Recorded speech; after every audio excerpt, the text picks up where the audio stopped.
जय श्री राम। अब तक हमने अरण्य कांड के बारे में सुना। आइए अब आगे आनंद लेते हैं किष्किंधा कांड का। जब श्री राम जी पंपासुर से आगे चले और ऋषिमुख पर्वत के पास पहुंच गए तो वहां पर सुग्रीव अपने मंत्रियों के साथ रहता था। उसने अतुल बलशाली श्री रामचंद्र जी और लक्ष्मण जी को आते हुए देखा और भयभीत होकर हनुमान जी से कहा, हे हनुमान सुनो, ये दोनों पुरुष बल और रूप की खान हैं। तुम ब्रह्मचारी का रूप रखकर इनके पास जाओ और मालूम करो कि ये कौन है। इनके हृदय की बात समझकर मुझे संकेत द्वारा बताना। आगे चले बहुरी रघुराया, ऋषिमुख पर्वत नियर आया। ठहरे सचिव सहित सुग्रीवा, आवत देखी अतुल बल सीवा। अति सुभीत कह सुन हनुमाना, पुरुष जुगल बल रूप निधाना। धरि बटु रूप देखूं तै जाई, कैसु जानी जिय सैन बुझाई। पठय बाली होई मन मैला, भागऊ तुरत तजौ यह सैला। विप्र रूप धरि कपि तह गयऊ, माथ नाई पूछत अस भयऊ। यदि बाली ने मन को मलिन करने के कारण इन्हें मुझे मारने के लिए भेजा हो तो मैं तुरंत इस पर्वत को छोड़कर भाग जाऊंगा। फिर सुग्रीव की इतनी बातें सुनकर हनुमान जी ने ब्राह्मण का रूप लिया और श्री राम लक्ष्मण के पास पहुंच गए और सिर झुकाकर पूछने लगे, को तुम श्यामल गोर शरीरा, छत्री रूप फिरहूं बन बीरा।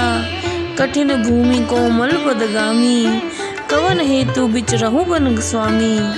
हे सांवले और गौर वर्ण वाले वीर, आप दोनों कौन हैं जो क्षत्रियों का वेश धरकर वन में घूम रहे हैं। यह भूमि कठोर है और आप कोमल चरणों से इस पर चल रहे हैं। हे स्वामी, आप इस वन में किस लिए घूम रहे हो।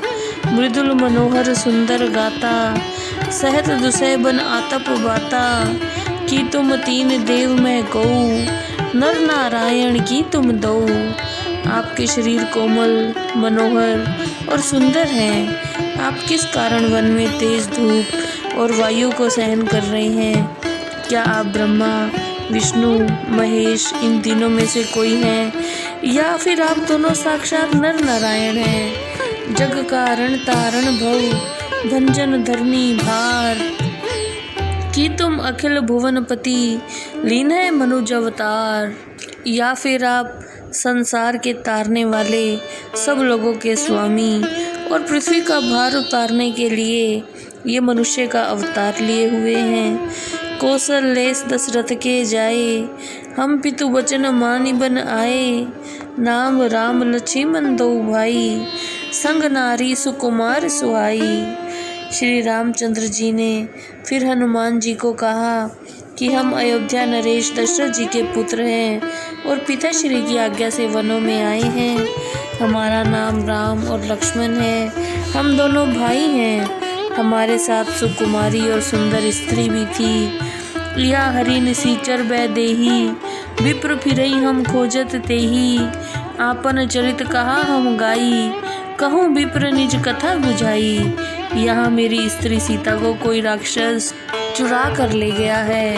हे ब्राह्मण देवता, हम उसी को ढूंढते फिर रहे हैं। हमने अपना चरित्र बता दिया है। हे ब्राह्मण देवता, अब आप भी अपने बारे में बताइए। प्रभु पहचानी परहु गई चरना, सो सुख उमा जाई बही बरना। पुलकित तन मुख आव न बचना, देखत रुचिर बेश के रचना। महादेव जी पार्वती जी से कहते हैं कि हे पार्वती, हनुमान जी ने अपने स्वामी को पहचान लिया और उनके चरणों पर गिर पड़े। उस समय हनुमान जी को जो सुख प्राप्त हुआ उसका वर्णन शब्दों में नहीं किया जा सकता। हनुमान जी का शरीर रोमांचित हो गया, उनके मुख से कोई वचन ही नहीं निकल रहा था। वे एकटक श्री राम जी के सुंदर स्वरूप की रचना को देखते रह गए। पुनि धीरज धरि स्तुति कीनी, हर्ष हृदय निज नाथई चीनी। मोर न्याऊ मैं पूछा साई, तुम पूछो कस नर की नाई। फिर स्वामी के स्वरूप को पहचान कर मन में धैर्य धारण कर प्रसन्न मन से विनती करने लगे, हे स्वामी, मैंने जो पूछा वह तो न्याय संगत था, परंतु आप साधारण मनुष्य की तरह क्यों पूछ रहे हैं। तब माया बस फिरऊं बुलाना, ताते मैं नहीं प्रभु पहचाना। मैं तो आपकी माया के वशीभूत होकर भूला फिरता हूँ, इस कारण से मैं अपने स्वामी को नहीं पहचान पाया। एक मैं मंद मोह बस, कुटिल हृदय अज्ञान है, पुनि प्रभु मोहि बिसारेऊं, दीन बंधु भगवान। एक तो मैं मंद बुद्धि वाला, मोह के वशीभूत, कुटिल हृदय वाला और अज्ञानी हूँ। इस पर भी आपने हे दीन बंधु मुझे भुला दिया। यद्यपि नाथ बहु अवगुण मोरे, सेवक प्रभु ही परहें जन भोरे। नाथ जीव तव माया मोहा, सो निस्तरई तुम्हारे ही चोहा। यद्यपि मेरे अंदर बहुत से अवगुण भरे हुए हैं, फिर भी स्वामी अपने सेवक को कभी भुला नहीं देता। हे स्वामी, सारे जीव आपकी माया से मोहित हैं, उनका उद्धार तो आपकी कृपा से ही हो सकता है। ता पर मैं रघुबीर दोहाई, जानऊ नहीं कुछ भजन उपाई। सेवक सुतपति मात भरोसे, रही असोच बनही प्रभ पोसे।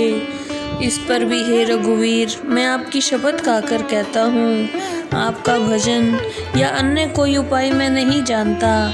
सेवक तो स्वामी के भरोसे और पुत्र माता के भरोसे निश्चिंत रहता है। स्वामी को तो सेवक का पालन पोषण करना ही होता है, इसलिए निसंकोच होकर मैं भी आपके भरोसे रहता हूँ। अस कहीं परेऊं चरण कुलाई, निज तन प्रगटी प्रीति उर छाई। तब रघुपति उठाई उर लावा, निज लोचन जल सींची जुड़ावा। इतना कहकर हनुमान जी व्याकुल मन से श्री राम जी के पैरों पर गिर पड़े और उन्होंने अपना असली रूप प्रकट कर दिया और उनके हृदय में प्रेम उमड़ पड़ा। तब श्री राम जी ने उनको उठाकर अपने हृदय से लगाया और अपने नेत्रों के अश्रु से सींचकर उन्हें शांत किया। सुन कपि जिये मानस जन ऊना, तैमम प्रिय लक्ष्मण ते दूना। समदर्शी मोहि कह सब कोउ, सेवक प्रिय अनन्य गति सोउ। फिर श्री रामचंद्र जी हनुमान जी से कहने लगे, हे कपि सुनो, मन में कुछ गलानी मत लाना। तुम लक्ष्मण से भी अधिक मुझे प्यारे हो। यद्यपि सब मुझे समदर्शी कहते हैं, परंतु सेवक मुझे बहुत अधिक प्यारे लगते हैं, क्योंकि वे अनन्य गति के होते हैं, अर्थात उनकी और कोई गति ही नहीं होती। सो अनन्य जाके असी, मति न टरई हनुमंत। मैं सेवक सह चराचर, रूप स्वामी भगवंत। हे हनुमान, अनन्य वह है जिसकी बुद्धि में विचार न हो कि मैं सेवक हूँ, और ये चराचर जगत मेरे स्वामी भगवान का ही रूप है। जय श्री राम।